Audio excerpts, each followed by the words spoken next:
Natututo, natuturuan. Pag natuto ka, may isang bagay na effective sa'yo, turo mo sa kanya. Oy, may nakuha akong technique. Baka maging maganda sa'yo to. Gawin mo to. Turo mo.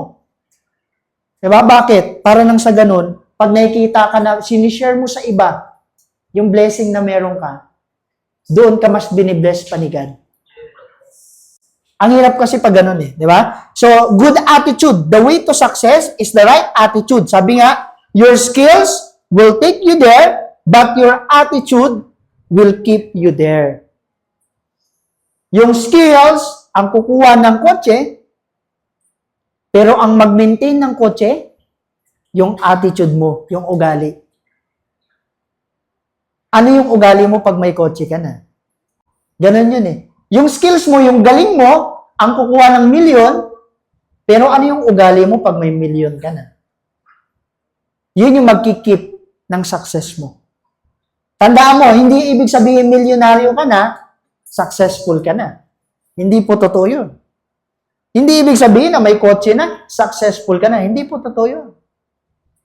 Ang isang successful na tao, pag nandun na siya sa pangarap niya, is nakikip po niya at na-share po niya sa ibang tao kung paano niya narating yun.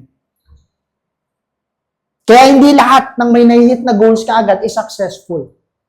Dapat, be humble. Always be humble. Pag meron ka isang bagay na na-achieve, be humble. Pag kumita ka ng 20,000, be humble. Para mas lumaki. Pag nakumita ka ng 50,000, be humble. Yung attitude mo, dapat nakukontrol mo rin. Nakukuha? Yes. Hindi lang puro galing, hindi lang skills, dapat yung attitude mo, dapat naikip mo din. Okay? Parang sa pag-gym lang yan. Meron ba dito mga nag-gym? Yes. Meron? Nag-gym? Talaga? Nag-gym, bro? Pag nag-gym, di ba? Pag mga New Year's resolution, di ba naalala mo? Magpapapayat na ako. Mga ganyan. January 1, ang aga, di ba? January 2, nasa gym. 8 a.m., sarado pa lang, bro, nandun na. Pangalawang araw, hindi na bumalik. Di ba? Sumakit yung katawan, di ba? Pwede ba yun? Sabihin mo sa may-ari ng gym, uy, scam yung gym mo. Bakit? Instead na pumalit ako, tumaba ako lalo eh. Nag-enroll ako sa gym mo, pero wala naman nangyari. Hindi pwedeng, for example, ganito. Anong pangalan mo ulit, bro? Ha? Nico. O for example, si Nico, gusto niya gumanda katawan niya. Ano pangalan mo, bro? Ryan. Hindi pwedeng si Nico, gusto gumanda katawan, si Ryan ang magbubuhat sa kanya. O Nico, sabihin ni Nico, gusto kong lumaki yung bicep. Tapos ako bahala, Ryan. Gaganon ni Ryan, no? Lumalaki bicep ni Nico. Walang ganon. Dapat ikaw yung gagawa. Ikaw yung tatrabaho. Kaya nga, nung mga panahon last year, for sure, nakita nyo naman,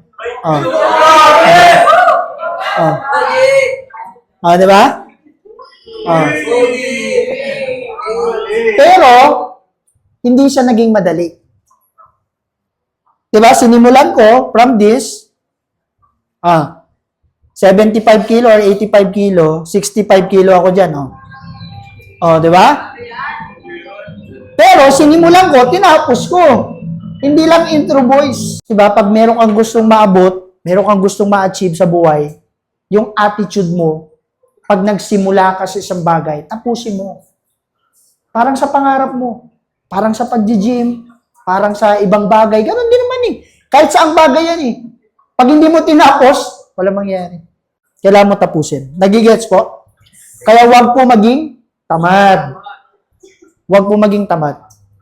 Tanggal po yan. Don't do responsibility. Monitor yourself.